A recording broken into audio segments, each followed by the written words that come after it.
ಅಯ್ಯಯ್ಯೋ, ನನ್ನ ಜಮೀನು ವಿಷಯದಲ್ಲಿ ತೊಂದ್ರೆ ಆಗಿದೆ. ಕಚೇರಿಗೆ ಅಲೆಯೋದ್ ಹೇಗೆ? ಕಾನೂನು ಬಗ್ಗೆ ನನಗೆ ಏನೂ ತಿಳಿಯಲ್ಲ. ಚಿಂತಿಸಬೇಡಿ, ಕಾನೂನು ಇರೋದೇ ನಮ್ಮವರ ರಕ್ಷಣೆಗಾಗಿ. ಅದರ ಅರಿವು ಇದ್ರೆ ಎಲ್ಲ ಸಮಸ್ಯೆಗೆ ಪರಿಹಾರ ಸಿಗುತ್ತೆ. ಹೌದು, ಕಾನೂನಿನ ಅರಿವೇ ಜೀವನದ ಗುರುವು.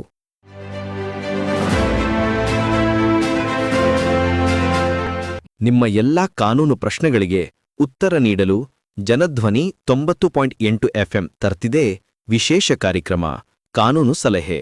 ಭೂಮಿ ತಕರಾರು, ಕೌಟುಂಬಿಕ ಸಮಸ್ಯೆ ಅಥವಾ ಸರಕಾರಿ ಸೌಲಭ್ಯಗಳ ಮಾಹಿತಿ ಎಲ್ಲವನ್ನೂ ಸರಳವಾಗಿ ತಿಳಿಯಿರಿ. ತಪ್ಪದೇ ಕೇಳಿ ಕಾನೂನು ಸಲಹೆ. ಪ್ರತಿ ಶುಕ್ರವಾರ ಬೆಳಗ್ಗೆ 10:20ಕ್ಕೆ ಹಾಗೂ ಭಾನುವಾರ ರಾತ್ರಿ 8 ಗಂಟೆಗೆ ನಿಮ್ಮ ಮೆಚ್ಚಿನ ಜನಧ್ವನಿ 90.8 FMನಲ್ಲಿ.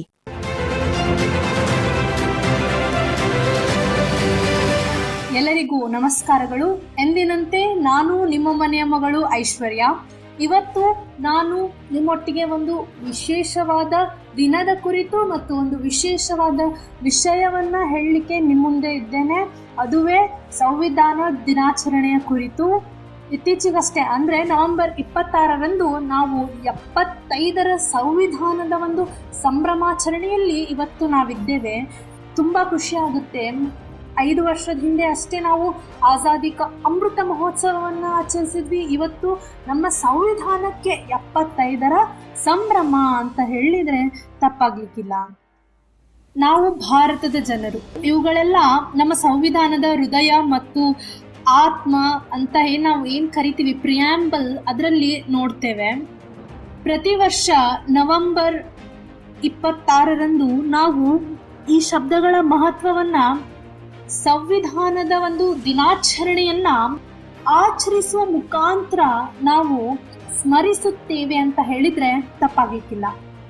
2025ರಲ್ಲಿ ನಮ್ಮ ಗಣರಾಜ್ಯ ಸಂವಿಧಾನವನ್ನ ಅಳವಡಿಸಿದ 76 ವರ್ಷಗಳನ್ನ ಪೂರೈಸ್ತಿದೆ. ನಾವು ಈ ದಿನದ ಒಂದು ಐತಿಹಾಸಿಕ ಹಿನ್ನೆಲೆ ಇರ್ಬೋದು, ಸಂವಿಧಾನದ ರಚನೆಯ ಹಿಂದಿನ ಮಹಾನ್ ವ್ಯಕ್ತಿತ್ವಗಳ ಒಂದು ಕೊಡುಗೆ ಇರ್ಬೋದು, ಮತ್ತು ನಮ್ಮ ಒಂದು ದೈನಂದಿನ ಜೀವನದ ಮೇಲೆ ಸಂವಿಧಾನ ಯಾವ ಥರ ಪ್ರಭಾವ ಬೀರಿದೆ ಮತ್ತು ಯುವ ಜನತೆಯಲ್ಲಿ ಒಂದು ಪಾತ್ರವೇನು ಅಂತ ನಾವು ಈ ಸಂಚಿಕೆಯಲ್ಲಿ ವಿಶೇಷವಾಗಿ ಮಾತಾಡೋಣ. ಪ್ರಿಯ ಕೇಳುಗರೆ, ನಿಮಗೆಲ್ಲ ತಿಳಿದಿದೆ, 1949ನೇ ನವೆಂಬರ್ 26ರಂದು ಭಾರತದ ಸಂವಿಧಾನ ಸಭೆ ಒಂದು ಐತಿಹಾಸಿಕ ಮೆಸೇಜ್ ಅನ್ನ ನೀಡುತ್ತೆ. ಅದೇನಪ್ಪ ಅಂದ್ರೆ, ಒಂದು ಕಾನೂನು ಅಥವಾ ಒಂದು ಐತಿಹಾಸಿಕ ಪುಸ್ತಕವನ್ನ ಅಂಗೀಕರಿಸುತ್ತೆ. ಇಂದು ಅದನ್ನ ಜಾರಿಗೆ ತರಲಿಲ್ಲ, ಆದ್ರೆ ಅಂಗೀಕರಿಸಲಾಯಿತು.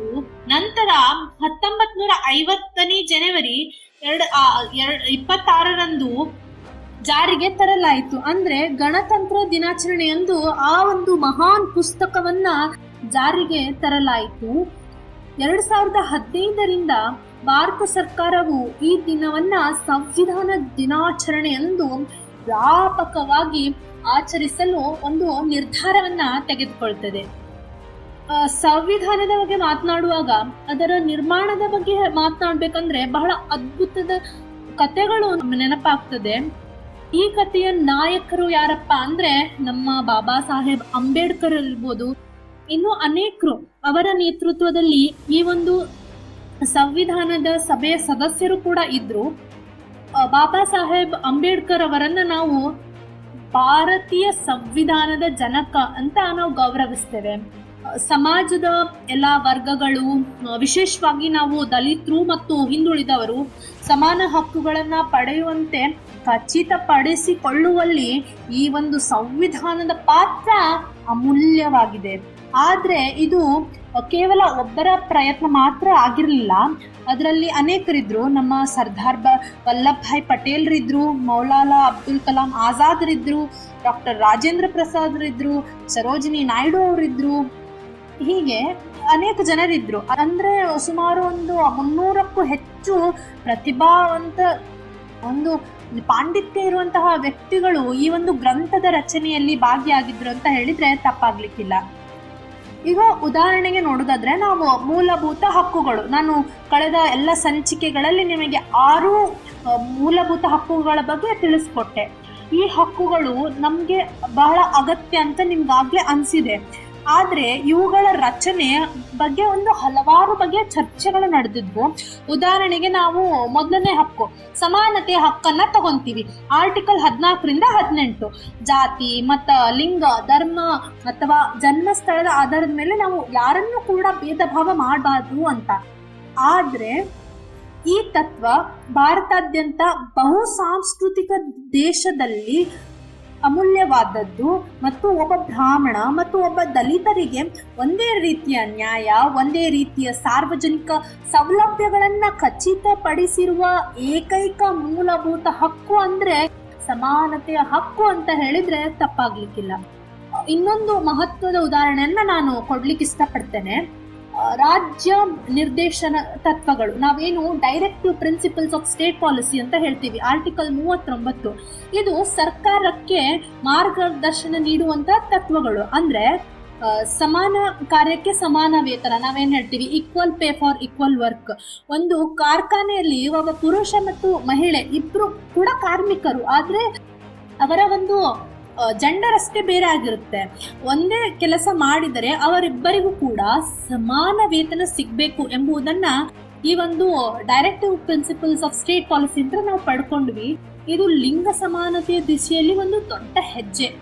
ನಾವು ಮನುವಿನ ಮನೋಸ್ಮೃತಿ ಕಾಲದಿಂದಲೂ ಕೂಡ ಹೆಣ್ಮಕ್ಳು ನಮಗೆ ಒಂದು ಇಕ್ವಾಲಿಟಿ ಬೇಕು ಅಂತ ಕೇಳ್ಕೊಂತ ಬಂದ್ವಿ. ಆದರೆ ವಿಶೇಷವಾಗಿ ಕೆಲಸದ ಸ್ಥಳಗಳಲ್ಲಿ. ಹಾಗಾಗಿ ಈ ಒಂದು ಡೈರೆಕ್ಟಿವ್ ಪ್ರಿನ್ಸಿಪಲ್ಸ್ ಆಫ್ ಸ್ಟೇಟ್ ಪಾಲಿಸಿಯ ಕಾರಣದಿಂದಾಗಿ ಇವತ್ತು ಒಬ್ಬ ಮಹಿಳೆ ಒಂದು ಸಾಮಾನ್ಯ ಗೃಹಿಣಿ ಅಂತ ಹಿಡಿದು ಬಾಹ್ಯಾಕಾಶಕ್ಕೆ ಹೋಗಿ ಸೈಂಟಿಸ್ಟ್ ಕೂಡ ಆಗುವಂತಹ ಒಂದು ಪ್ರವೃತ್ತಿ ಈಗ ಬೆಳೆದಿದೆ ಅಂತ ಹೇಳಿದ್ರೆ ತಪ್ಪಾಗ್ಲಿಕ್ಕಿಲ್ಲ.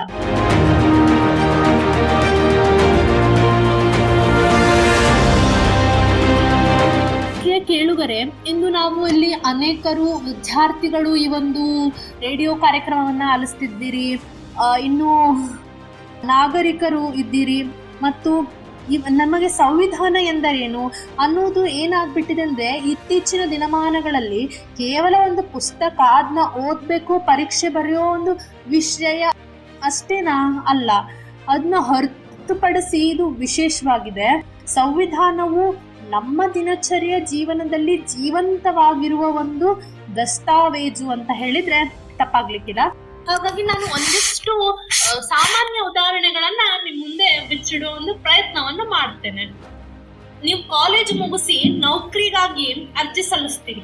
ಅಲ್ಲಿ ಜಾತಿ, ಮತ ಆಧಾರದ ಮೇಲೆ ನಿಮ್ಮನ್ನ ತಿರಸ್ಕರಿಸಲು ಸಾಧ್ಯವಿಲ್ಲ. ಇದು ಇದರ ಒಂದು ಕೊಡುಗೆ ಅಂತ ನಾವು ನೋಡ್ಲಿಕ್ಕೆ ಹೋದ್ರೆ ಆರ್ಟಿಕಲ್ 16 ಸಮಾನ ಅವಕಾಶಕ್ಕಾಗಿ ಆರ್ಟಿಕಲ್ 16 ಹೇಳುತ್ತೆ ನೋಡಿ. ಇನ್ನೊಂದು ಉದಾಹರಣೆ, ನೀವು ಸೋಷಿಯಲ್ ಮೀಡಿಯಾದಲ್ಲಿ ನಿಮ್ಮ ಅಭಿಪ್ರಾಯವನ್ನ ವ್ಯಕ್ತಪಡಿಸ್ತೀರಿ.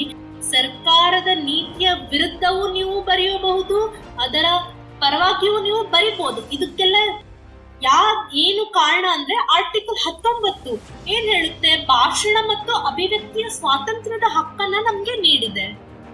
ಇನ್ನೊಂದು ಉದಾಹರಣೆ ನಾನು ಕೊಡ್ಲಿಕ್ಕೆ ಇಷ್ಟಪಡ್ತೇನೆ. ನಿಮ್ಮ ಕಾಲೋನಿಯಲ್ಲಿ ರಾತ್ರಿ 10 ಗಂಟೆಗೆ ನೀವು ಸಂಗೀತವನ್ನ ಜೋರಾಗಿ ವಾಚಿಸುತ್ತಿರ್ತೀರಿ, ನೋಡ್ತಿರ್ತೀರಿ. ನೀವು ನೆರೆಹೊರೆಯವರಿಗೆ ತೊಂದರೆ ಕೊಡ್ತಿರ್ತೀರಿ. ಪೊಲೀಸರಿಗೆ ಫಿರ್ಯಾದಿಯನ್ನು ಸಹ ಮಾಡ್ಬೋದು. ಪೊಲೀಸರು ಬಂದು ನಿಮ್ಮನ್ನ ತಡೆಯಬಹುದು, ಆದ್ರೆ ನಿಮ್ಮನ್ನು ಗುದ್ದಿ ಜೈಲಿಗೆ ಹಾಕಲು ಸಾಧ್ಯ ಇಲ್ಲ. ನಿಮ್ಗೆ ಯಾವುದೇ ತರ ಹಾನಿಯನ್ನ ಮಾಡ್ಲಿಕ್ಕೆ ಸಾಧ್ಯ ಇಲ್ಲ.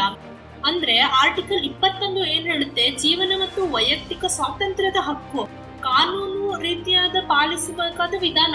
ನೀವು ಪ್ರೊಸೀಜರ್ ಎಸ್ಟಾಬ್ಲಿಷ್ಡ್ ಬೈ ಲಾ, ಒಂದು ಅದರದೇ ಆದ ಒಂದು ಚೌಕಟ್ಟನ್ನು ಇವತ್ತು ಕಾನೂನಿಗೆ ಹಾಕೊಟ್ಟಿದೆ. ಅದು ಅದರ ಅಡಿಯಲ್ಲಿ ಅಂದ್ರೆ ಆರ್ಟಿಕಲ್ 21ರ ಅಡಿಯಲ್ಲಿ ಅಂತ ನಾವು ಹೇಳ್ಬೋದು.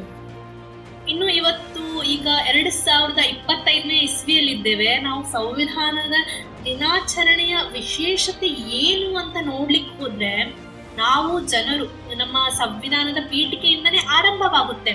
V the people of this nation ಅಂತ ಹೇಳಿ. ಈ ವಾಕ್ಯವು ಕೇವಲ ಒಂದು ಆರಂಭಿಕ ವಾಕ್ಯವಲ್ಲ, ಇದು ನಮಗೆ ನೆನಪಿಸಿ ಕೊಡುತ್ತದೆ ನಮ್ಮ ದೇಶದ ಒಂದು ಶಕ್ತಿಯುತ ಸಂದೇಶ ಎಂಥದ್ದು ಅಂತಂದು ಹೇಳಿ, ಸಂವಿಧಾನವು ನಮ್ಮದು ಅಂತ ಹೇಳಿ ನಮ್ಗೆ ಆ ಒಂದು ಫೀಲ್ ಬರುತ್ತೆ. ಇದರ ರಕ್ಷಣೆ ಮತ್ತು ಅದರ ಮೌಲ್ಯಗಳ ಮುಂದೆ ತಲೆಬಾಗಿ ಸಾಗುವ ಜವಾಬ್ದಾರಿಯನ್ನ ಇವತ್ತು ನಮಗೆ ಕೊಟ್ಟಿದೆ. ಅದರಲ್ಲಿ ಈ ವರ್ಷದ ಥೀಮ್ ಕೂಡ ಯುವ ಭಾರತ ಸಂವಿಧಾನದ ಪ್ರತಿಜ್ಞೆ ಅಂತ ಈ ವರ್ಷದ ಥೀಮ್, ಘೋಷವಾಕ್ಯ ಅಂತ ನಾವು ಹೇಳ್ಬೋದು. ಹಾಗಾಗಿ ನಾನು ಈ ಒಂದು ಥೀಮ್ ನ ಇಟ್ಕೊಂಡು ಇವತ್ತು ವಿಶೇಷವಾಗಿ ಯುವ ಜನತೆಯ ಪಾತ್ರ ಏನು ಅಂತಂತ ಹೇಳಿ ನೋಡೋಣ.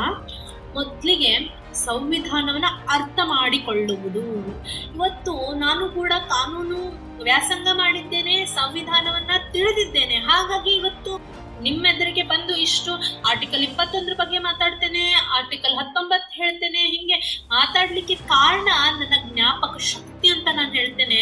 ನಾವು ಯಾವುದೇ ಒಂದು ವಿಷಯನ ತಗೊಳ್ಳಿ, ನಾವು ಅದನ್ನ ಪರಿಪೂರ್ಣವಾಗಿ ಅದರ ಒಂದು ಕೃಷಿ ಮಾಡಿದಾಗ ಮಾತ್ರ, ವ್ಯಾಪಕವಾಗಿ ಅದ್ರ ಬಗ್ಗೆ ತಿಳ್ಕೊಂಡು ಅಧ್ಯಯನ ಮಾಡಿದಾಗ ಮಾತ್ರ ನಾವು ಅದ್ರ ಬಗ್ಗೆ ಸ್ಪಷ್ಟವಾಗಿ ವಿಷಯಗಳನ್ನ ಮಂಡಿಸ್ಲಿಕ್ಕೆ ಸಾಧ್ಯ ಅನ್ನೋದು ನನ್ನ ಅಭಿಪ್ರಾಯ. ಹಾಗಾಗಿ ನಾನು ಯುವ ಜನತೆಗೆ ಹೇಳುವುದೇನೆಂದ್ರೆ, ಸಂವಿಧಾನವನ್ನ ಅರ್ಥ ಮಾಡಿಕೊಳ್ಳಿ.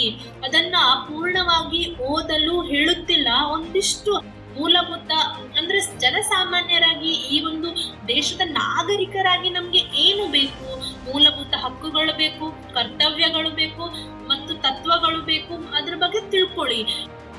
ಇಂದು ಇಂಟರ್ನೆಟ್ ನಲ್ಲಿ ಸಂವಿಧಾನ ಸರಳ ಕನ್ನಡದ ವಿವರಣೆಗಳಲ್ಲಿ ಸಿಗುತ್ತದೆ.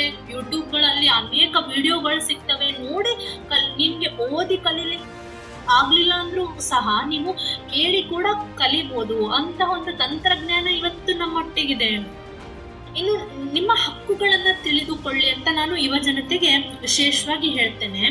ನಿಮಗೆ ತಿಳಿಯದೆ ಯಾರಾದರೂ ನಿಮ್ಮ ಹಕ್ಕುಗಳನ್ನ ಉಲ್ಲಂಘಿಸಿದರೆ ನೀವು ಅದರ ವಿರುದ್ಧ ನಿಲ್ಲಲು ಸಾಧ್ಯವಿಲ್ಲ. ಉದಾಹರಣೆಗೆ, ಕೆಲಸದ ಸ್ಥಳದಲ್ಲಿ ಲಿಂಗ ಭೇದ ಅಥವಾ ಹೇರಳದ ವೇತನ ಕೊಡುವುದಿರ್ಬೋದು. ನಿಮ್ಮ ಕಾಲೇಜುಗಳಲ್ಲಿ ಯಾವುದೇ ತರಹದ ಒಂದು ಭೇದ ಭಾವ ನಡೆದ್ರೆ, ಹಾಗಾಗಿ ನೀವು ನಿಮ್ಮ ಹಕ್ಕುಗಳನ್ನ ತಿಳ್ಕೊಂಡಾಗ ಮಾತ್ರ ನೀವು ಪ್ರಶ್ನಿಸ್ತೀರಿ. ಇನ್ನು ನಿಮ್ಮ ಕರ್ತವ್ಯಗಳನ್ನ ನೆರವೇರಿಸಿರಿ. ನಾವು ಹಕ್ಕುಗಳ ಬಗ್ಗೆ ಎಷ್ಟು ತಿಳ್ಕೊಂಡಿದ್ದೀವೋ ಅದೇ ತರ ನಮ್ಗೆ ನಮ್ಮ ಸಂವಿಧಾನದ ವಿಧಿ 51A ಭಾಗದಲ್ಲಿ ನಮಗೆ 11 ಮೂಲಭೂತ ಕರ್ತವ್ಯಗಳನ್ನ ನೀಡಿದೆ. ನಾವು ಇದನ್ನು ಸಹ ನಾವು ಪಾಲಿಸಲೇಬೇಕು. ಇವುಗಳು ದೇಶದ ಏಕತೆ ಮತ್ತು ಅಖಂಡತೆಯನ್ನ ರಕ್ಷಿಸುವ ಒಂದು ಹೊಣೆಗಾರಿಕೆಯನ್ನ ಹೊತ್ತಿವೆ ಅಂತ ಹೇಳಿದ್ರೆ ತಪ್ಪಾಗ್ಲಿಕ್ಕಿಲ್ಲ. ಸಾರ್ವಜನಿಕ ಸಂಪತ್ತನ್ನ ರಕ್ಷಿಸುವುದಿರ್ಬೋದು, ಒಂದು ವೈಜ್ಞಾನಿಕ ಮನೋಭಾವನೆಯನ್ನ ನಾವು ನಮ್ಮಲ್ಲಿ ಬೆಳೆಸಿಕೊಳ್ಳುವುದಿರ್ಬೋದು, ಮತ್ತು ಸಾರ್ವಜನಿಕ ಸ್ಥಳಗಳಲ್ಲಿ ಕಳ್ಳತನ ಮಾಡುವುದು, ಹೀಗೆ ನೀರನ್ನು ವ್ಯರ್ಥ ಮಾಡುವುದು, ಇವೆಲ್ಲವೂ ಕೂಡ ನಮ್ಮ ಕರ್ತವ್ಯಗಳ ಉಲ್ಲಂಘನೆ ಆಗ್ತದೆ. ಇನ್ನು ಸಕ್ರಿಯ ನಾಗರಿಕರಾಗಿ ಏನ್ ಮಾಡ್ಬೋದು? ನಾವೊಬ್ಬ ಈ ದೇಶಕ್ಕೆ ನಾವು ಏನು ಹಣ, ಧನ, ಕೇವಲ ಮಾನಿಟರಿ ಟರ್ಮ್ಸ್ ಅಲ್ಲಿ ನಾವು ಸಹಾಯ ಮಾಡುವುದಲ್ಲ, ನಾವು ಒಬ್ಬ ಒಳ್ಳೆಯ ನಾಗರಿಕನಾಗಲು ಏನ್ ಮಾಡಬೇಕು ಅಂತ ನೋಡ್ಲಿಕ್ಕೆ ಹೋದ್ರೆ, ಮೊದಲು ಮತದಾನ ಮಾಡಬೇಕು. ಮತ ಚಲಾಯಿಸುವುದು ನಮ್ಮ ಹಕ್ಕು. ಇನ್ನು ಸ್ಥಳೀಯ ಸಮಸ್ಯೆಗಳ ಬಗ್ಗೆ ಚರ್ಚೆಯಲ್ಲಿ ನಾವು ಭಾಗವಹಿಸಬೇಕು. ಸ್ವಚ್ಛ ಭಾರತ ಇರ್ಬೋದು, ಡಿಜಿಟಲ್ ಇಂಡಿಯಾ ಇರ್ಬೋದು, ಬೆಟರ್ ಇಂಡಿಯಾ, ಇವೆಲ್ಲವೂ ಸಂವಿಧಾನದ ಪ್ರಸ್ತಾವನೆಯಲ್ಲಿರುವ ಸಮಾಜವಾದಿ, ಲೌಕಿಕ, ಪ್ರಜಾಸತ್ತಾತ್ಮಕ ಗಣರಾಜ್ಯವನ್ನ ನಿರ್ವಹಿಸುವ ದಿಶೆಯಲ್ಲಿ ನಡೆಸುವಂತಹ ಪ್ರಯತ್ನಗಳು ಅಂತ ಹೇಳಿದ್ರೆ ತಪ್ಪಾಗ್ಲಿಕ್ಕಿಲ್ಲ. ಪ್ರಿಯ ಕೇಳುಗರೆ, ಸಂವಿಧಾನವು ನಮಗೆ ಸಿಕ್ಕ ಒಂದು ಸಿದ್ಧವಾದ ಉಡುಗೊರೆ ಅಲ್ಲ, ಇದೊಂದು ಜೀವಂತ ಪವಿತ್ರ ಗ್ರಂಥ ಅನ್ನೋದು ನನ್ನ ಅಭಿಪ್ರಾಯ. ಯಾಕಂದ್ರೆ ಇದನ್ನ ಕಾಪಾಡಿಕೊಂಡು ಹೋಗುವುದು, ಇದರ ಮೌಲ್ಯಗಳನ್ನ ಮುಂದಿನ ಪೀಳಿಗೆಗೆ ಹಸ್ತಾಂತರಿಸುವುದು, ಇವೆಲ್ಲವೂ ನಮ್ಮ ಒಂದು ಈಗಿನ ಪೀಳಿಗೆಯ ಒಂದು ಕರ್ತವ್ಯ ಅಂತ ನಾವು ಹೇಳ್ಬೋದು. ನಮ್ಮ ಸಂವಿಧಾನದ ನಿರ್ಮಾತೃಗಳು ಒಂದು ಸುಂದರವಾದ, ಸಮೃದ್ಧವಾದ, ಸಮಾನತೆಯ ಭಾರತವನ್ನ ಕನಸು ಕಂಡಿದ್ರು. ಆ ಕನಸನ್ನು ನನಸು ಮಾಡುವುದು ನಮ್ಮ ಹೊಣೆ.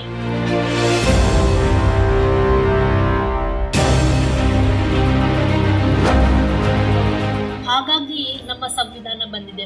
ಒಂದಿಷ್ಟು ಇತಿಹಾಸವನ್ನ ಮೆಲುಕು ಹಾಕಿದ್ರೆ ಸುಮಾರು 150 ವರ್ಷಗಳ ಕಾಲ ಬ್ರಿಟಿಷರು ನಮ್ಮ ದೇಶವನ್ನ ಆಳ್ವಿಕೆ ಮಾಡಿದ್ರು. ನಮ್ಮ ಜನರನ್ನ ಗುಲಾಮರನ್ನಾಗಿ ನಡೆಸಿಕೊಂಡ್ರು. ಹಿಂದೆ ವೇದ ಪುರಾಣ ಕಾಲದಲ್ಲಿ ಮಹಾಭಾರತ, ರಾಮಾಯಣದಂತಹ ಪವಿತ್ರ ಗ್ರಂಥಗಳು ಹುಟ್ಟಿದಂತಹ ಪುಣ್ಯಭೂಮಿ ನಮ್ಮ ಭಾರತ ದೇಶ.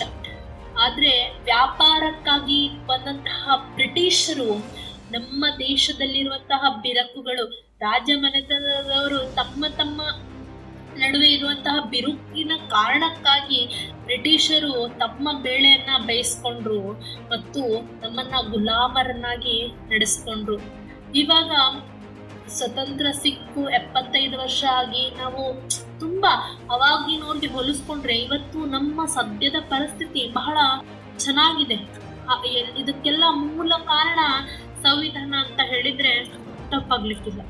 ಹಾಗಾಗಿ ನಮ್ಮ ನಿರ್ಮಾತೃಗಳು ಏನು ಈ ಒಂದು ಸುಂದರವಾದ ಗ್ರಂಥವನ್ನ ನಮ್ಗೆ ಕೊಟ್ಟಿದ್ದಾರೆ, ಇದರ ಆದರ್ಶಗಳನ್ನ ಇವತ್ತು ನಾವು ನಮ್ಮ ಜೀವನದಲ್ಲಿ ಅಳವಡಿಸಿಕೊಂಡು ಮನೆಯಲ್ಲಿ ಎಲ್ಲರಿಗೂ ಅದರ ಬಗ್ಗೆ ಅರಿವು ಮೂಡಿಸಿ ಮುಂದೆ ಬರುವಂತಹ ಪೀಳಿಗೆಗಳು, ನಮ್ಮ ಪುಟ್ಟ ಮಕ್ಕಳಿಗೂ ಸಹ ನಾವಿವತ್ತು ಸಂವಿಧಾನದ ಬಗ್ಗೆ ಒಂದು ಸಂಪೂರ್ಣ ಜ್ಞಾನವನ್ನ ನೀಡಿದಾಗ ಆತ ಈ ಒಂದು ದೇಶಕ್ಕೆ ಒಬ್ಬ ಉತ್ತಮ ಪ್ರಜೆಯಾಗಿ ತನ್ನ ಕೊಡುಗೆಗಳನ್ನ ಕೊಡಬಲ್ಲ ಅನ್ನೋದು ನನ್ನ ಒಂದು ಅಭಿಪ್ರಾಯ. ಸಂವಿಧಾನ ದಿನಾಚರಣೆ ಆಚರಿಸ್ತಿದ್ದೇವೆ, ಹಾಗಾಗಿ ನಾವೆಲ್ಲರೂ ಒಂದು ಇದನ್ನೆಲ್ಲ ಏನ್ ಆಲಿಸ್ತಿದೀವಲ್ಲ, ನಾವೆಲ್ಲರೂ ಒಂದು ಪ್ರತಿಜ್ಞೆ ಮಾಡೋಣ. ನಾವು ಭಾರತದ ನಾಗರಿಕರಾಗಿ ನಮ್ಮ ದೇಶ ಅದರ ಜನರ ಒಂದು ನಿಷ್ಠೆಯನ್ನ ಪ್ರಕಟಿಸುತ್ತದೆ ಮತ್ತು ನಾನು ಭಾರತದ ಸಾರ್ವಭೌಮ ಲೌಕಿಕ ಸಮಾಜವಾದಿ ಮತ್ತು ಪ್ರಜಾಸತ್ತಾತ್ಮಕ ಗಣರಾಜ್ಯವನ್ನು ನಂಬುತ್ತೇನೆ ಮತ್ತು ಅದರನ್ನ ಸಂರಕ್ಷಿಸುತ್ತೇನೆ ಎಂಬ ಒಂದು ಪ್ರತಿಜ್ಞೆಯನ್ನ ಇವತ್ತು ನಾವು ಮಾಡಬೇಕಾಗಿದೆ. ನಾನು ನನ್ನ ದೇಶದ ಏಕತೆ ಮತ್ತು ಅಖಂಡತೆಯನ್ನ ಕಾಪಾಡುತ್ತೇನೆ, ನಾವು ಸಂವಿಧಾನದ ಆದರ್ಶಗಳನ್ನು ಪಾಲಿಸುತ್ತೇನೆ ಮತ್ತು ನನ್ನ ನಾಗರಿಕ ಕರ್ತವ್ಯಗಳನ್ನ ನಿಭಾಯಿಸ್ತೇನೆ ಅಂತ ಹೇಳಿ ನಾವು ಪ್ರತಿಜ್ಞೆಯನ್ನ ಮಾಡಬೇಕು. ನನಗೆ ವಿಶೇಷವಾಗಿ ಸಂವಿಧಾನ ಅಂದ ತಕ್ಷಣ, ಇದೊಂದು ನನ್ನ ವೈಯಕ್ತಿಕ ಅಭಿಪ್ರಾಯ, ಸಂವಿಧಾನ ಅಂದ ತಕ್ಷಣ ನನಗೆ ನಿಮ್ಗೆ ಅಪಾರವಾದ ಜ್ಞಾನ ಬೇಕಾದ್ರೆ ನೀವು ಒಳಗಡೆ ಹೋಗಿ ಫಂಡಮೆಂಟಲ್ ರೈಟ್ಸ್ ಓದಿ, ಡೈರೆಕ್ಟಿವ್ ಪ್ರಿನ್ಸಿಪಲ್ಸ್ ಓದಿ, ಬಟ್ ನೀವು ನಿಜವಾಗಿಯೂ ಹೃದಯದಿಂದ ನೀವು ನಮ್ಮ ಭಾರತ ದೇಶವನ್ನ ನಾವು ನನ್ನ ದೇಶ ಅಂತ ಹೆಮ್ಮೆಯಿಂದ ಸ್ವೀಕರಿಸಿಕೊಂಡು ಅದನ್ನ ಓದ್ಲಿಕ್ಕೆ ಹೋದ್ರೆ, ಕೇವಲ ಒಂದು ಪ್ರಸ್ತಾವನೆ ಏನಿದೆ ಅಲ್ಲ, ಪ್ರಿಯಾಂಬಲ್, ಅದನ್ನ ಓದಿದ್ರೆ ಸಾಕು, ತುಂಬಾ ಖುಷಿ ಆಗುತ್ತೆ. ನಾನು ಪ್ರತಿ ಬಾರಿ ಸಂವಿಧಾನ ಪುಸ್ತಕವನ್ನ ಎತ್ಕೊಂಡು ಓದುವಾಗ ನಂಗೆ ಅದೊಂದು ಪೀಠಿಕೆನ ಓದುವಾಗ ಇಷ್ಟ ಆನಂದ ಸಿಗುತ್ತಂದ್ರೆ ಅದು ಮೊದಲನೇ ಸಾಲು. ನಾವು ಭಾರತದ ಜನರು ಭಾರತವನ್ನ ಒಂದು ಸಾರ್ವಭೌಮ ಸಮಾಜವಾದಿ ಮತ್ತು ಪ್ರಜಾಸತ್ತಾತ್ಮಕ ಗಣರಾಜ್ಯವನ್ನಾಗಿ ಪರಿವರ್ತಿಸಲು ಮತ್ತು ಅದರ ಎಲ್ಲ ನಾಗರಿಕರಿಗೆ ಸಾಮಾಜಿಕ, ಆರ್ಥಿಕ ಮತ್ತು ರಾಜಕೀಯ ನ್ಯಾಯ ವಿಚಾರದ ಅಭಿವ್ಯಕ್ತಿ, ನಂಬಿಕೆ, ಧರ್ಮ ಮತ್ತು ಉಪಾಸನೆಯ ಸ್ವಾತಂತ್ರ್ಯ, ಪ್ರತಿಷ್ಠೆ ಮತ್ತು ಅವಕಾಶಗಳ ಸಮಾನತೆಯನ್ನ ಖಚಿತಪಡಿಸಲು ದೃಢ ಸಂಕಲ್ಪ ಪಟ್ಟಿದ್ದೇವೆ ಅಂತ ಏನ್ ಹೇಳುತ್ತೆ. ಈ ಎಲ್ಲ ಪವಿತ್ರ ಶಬ್ದಗಳು ನಮ್ಮ ಸಂವಿಧಾನದ ಪ್ರಸ್ತಾವನೆಯಲ್ಲಿ 4 ಪದ್ಯಗಳಾಗಿ ಭಾರತೀಯ ಪ್ರಜಾಸತ್ತಾತ್ಮತೆ ಮೂಲ ತತ್ವಗಳನ್ನ ಒಳಗೊಂಡಿದೆ ಮತ್ತು ಪ್ರತಿ ವರ್ಷ ನವೆಂಬರ್ 26ರಂದು ಈ ಶಬ್ದಗಳ ಮಹತ್ವವನ್ನ ನಾವು ಸಂವಿಧಾನದ ದಿನದ ರೂಪದಲ್ಲಿ ಆಚರಿಸ್ತೇವೆ. ಆಗ್ಲೇ ಹೇಳ್ದಾಗೆ ಇವತ್ತು 25ನೇ ಇಸ್ವಿಯಲ್ಲಿದ್ದೇವೆ, ಹಾಗಾಗಿ ನಮ್ಗಿದೊಂದು ಸಂಭ್ರಮಾಚರಣೆ ನಿಜಕ್ಕೂ ಹೌದು. ಯಾಕಂದ್ರೆ ನಮ್ಮ ಸಂವಿಧಾನ ಆ ಒಂದು ಪವಿತ್ರ ಗ್ರಂಥ 76 ವರ್ಷಗಳನ್ನ ಪೂರೈಸಿದೆ ಅಂತ ಹೇಳಿದ್ರೆ ತಪ್ಪಾಗ್ಲಿಕ್ಕಿಲ್ಲ.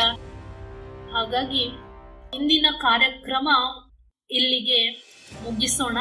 ಮತ್ತೊಮ್ಮೆ ತಮಗೆಲ್ಲರಿಗೂ ಸಂವಿಧಾನ ದಿನಾಚರಣೆಯ ಶುಭಾಶಯಗಳು. ಸಂವಿಧಾನದ ಈ ಒಂದು ಶಕ್ತಿಯುತ ಸಂದೇಶನ ನಾವು ನಮ್ಮ ಮನೆ ಹೃದಯದಲ್ಲಿ ಮತ್ತು ನಮ್ಮ ಎಲ್ಲ ಪರಿಸರದಲ್ಲಿ ಈ ಒಂದು ಸಂದೇಶವನ್ನ ಸಾರೋಣ ಅಂತ ಹೇಳ್ತಾ, ನಿಮ್ಮ ಅಮೂಲ್ಯವಾದ ಸಮಯವನ್ನ ಕೊಟ್ಟು ನನ್ನ ಒಂದು ಈ ಕಾರ್ಯಕ್ರಮವನ್ನ ಆಲಿಸಿದ ಪ್ರತಿಯೊಬ್ಬ ಕೇಳುಗರಿಗೂ ತುಂಬು ಹೃದಯದ ಧನ್ಯವಾದಗಳು.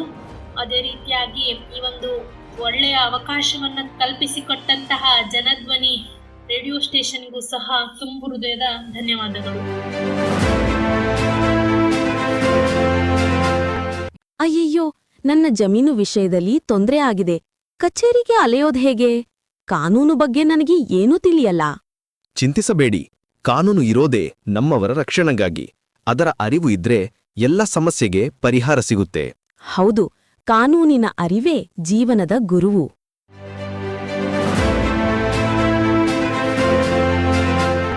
ನಿಮ್ಮ ಎಲ್ಲಾ ಕಾನೂನು ಪ್ರಶ್ನೆಗಳಿಗೆ ಉತ್ತರ ನೀಡಲು ಜನಧ್ವನಿ 90.8 FM ತರ್ತಿದೆ ವಿಶೇಷ ಕಾರ್ಯಕ್ರಮ ಕಾನೂನು ಸಲಹೆ. ಭೂಮಿ ತಕರಾರು, ಕೌಟುಂಬಿಕ ಸಮಸ್ಯೆ ಅಥವಾ ಸರಕಾರಿ ಸೌಲಭ್ಯಗಳ ಮಾಹಿತಿ ಎಲ್ಲವನ್ನೂ ಸರಳವಾಗಿ ತಿಳಿಯಿರಿ. ತಪ್ಪದೇ ಕೇಳಿ ಕಾನೂನು ಸಲಹೆ. ಪ್ರತಿ ಶುಕ್ರವಾರ ಬೆಳಗ್ಗೆ 10:20ಕ್ಕೆ ಹಾಗೂ ಭಾನುವಾರ ರಾತ್ರಿ 8 ಗಂಟೆಗೆ ನಿಮ್ಮ ಮೆಚ್ಚಿನ ಜನಧ್ವನಿ 90.8 FMನಲ್ಲಿ.